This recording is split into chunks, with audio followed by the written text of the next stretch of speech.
Well, one of the reasons why I've been campaigning to freeze fuel duty since 2011 is because of the impact it has on working people. It isn't just motorists, it impacts the cost of food because of the cost of transportation, cost to the NHS, the cost to businesses as well.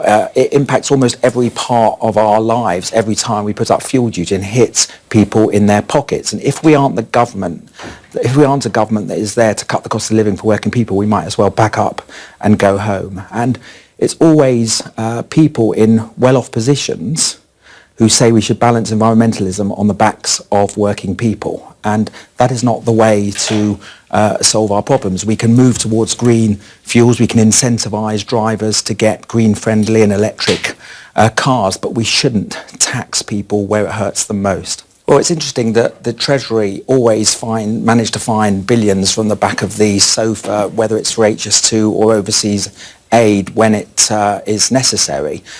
So there will be money. And the Treasury own study only a few years ago, and this is their own study, not an independent think tank, the Treasury's own study said that actually the fuel duty freeze meant more growth for the economy, had raised extra billions. It would mean an extra 4 to 7 billion over the next few years.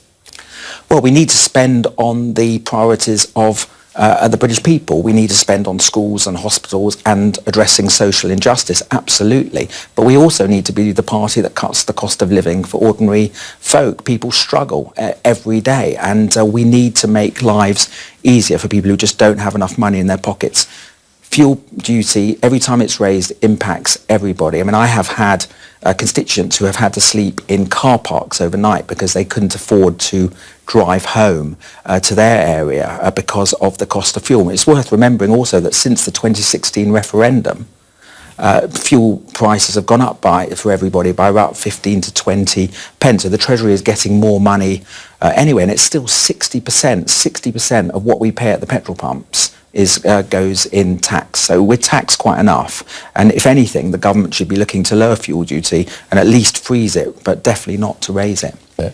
Well, they'd be flashing multiple V signs at working class voters up and down the country, millions of them who, as the Prime Minister said, lent us their votes. And I think it would probably be the shortest political loan in history because Boris Johnson, the Prime Minister himself, said that we would not raise fuel duty at the general election. Well, I'm not in favour of anything that disrupts the economy, and I believe completely in following the law. But I think that millions of people will be let down. But above all, they would suffer. People struggle enough as it is in their daily life. And we're a Conservative government. We should be there to cut taxes for ordinary folk, not be raising them.